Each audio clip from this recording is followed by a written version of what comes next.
je suis médecin généraliste en Seine-Saint-Denis et essentiellement maître de stage pour la faculté Paris 7.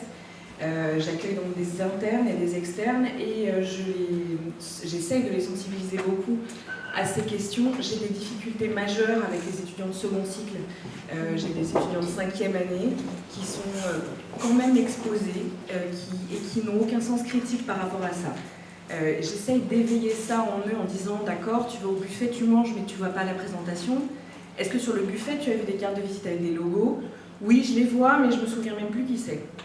Et en fait, j'avais lu une étude qui disait qu'on était une catégorie de profession où on se sentait au-dessus de la manipulation.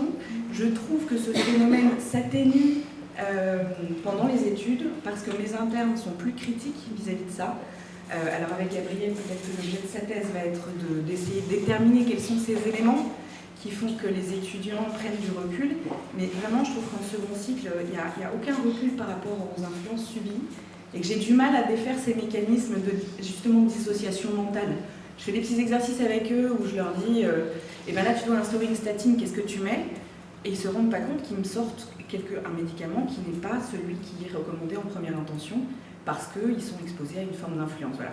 C'est ce que je voulais dire. C'est pour ça que ça m'étonne qu'il y ait et je suis heureuse qu'il y ait des initiatives qui soient là dès le second cycle parce que c'est une réelle nécessité. Est-ce que quelqu'un a une expérience similaire sur des étudiants qui se... Bonjour à tous, je m'appelle Johan Sorder, je suis étudiant en 5e année à Paris 7.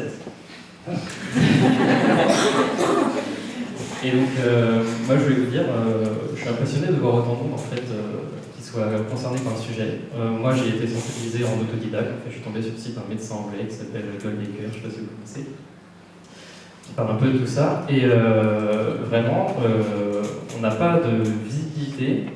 À Paris 7, entre autres, dans les autres facultés, je ne sais pas trop comment ça se passe, mais chez nous, il n'y a pas de formation en deuxième cycle. Et c'est vrai que quand j'en parle avec mes co-externes, quand je leur dis qu'ils me proposent d'aller à un repas qui est organisé dans le service par laboratoire, que je leur dis non, faut pas, c'est pas éthique, il y a des conflits d'intérêts là-dedans.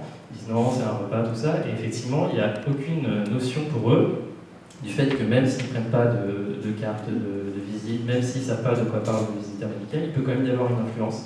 Et je pense que plus que de disséquer comment fonctionnent les stratégies de marketing de la pharmacie en premier cycle pour sensibiliser les deuxième années et les troisième années, vous demandiez comment leur parler. Moi je pense que plutôt que de leur parler de façon technique, il faut déjà leur montrer qu'il y a vraiment une influence et que c'est d'abord ça qu'il faut leur mettre dans la tête, c'est que c'est jamais anodin en fait, parce que ça c'est quelque chose qui n'est pas du tout ancré dans les esprits des étudiants de médecine actuellement. On a vraiment, je pense sur la promotion, on ne doit pas être plus de 10% à dire non quand il y a une offre promotionnelle dans la laboratoire. Donc voilà, moi je pense qu'il faut vraiment passer par ça. Il faut plus de visibilité parce que vraiment la Paris 7, probablement les autres aussi, mais il n'y a pas de formation. On a une formation à la LCA, d'accord. Déjà il y a eu, je ne sais pas si c'était au courant, mais le responsable d'enseignement de la LCA de P7 avait eu des soucis lui-même de conflit d'intérêts, donc c'est un peu embêtant. Et vraiment, il n'y a rien d'autre. On n'a pas de formation dans le module société, humanité, santé. On n'a pas de formation à ça. On a juste de la philosophie, d'histoire, mais il n'y a pas d'étude de la relation aux représentants médicaux des laboratoires.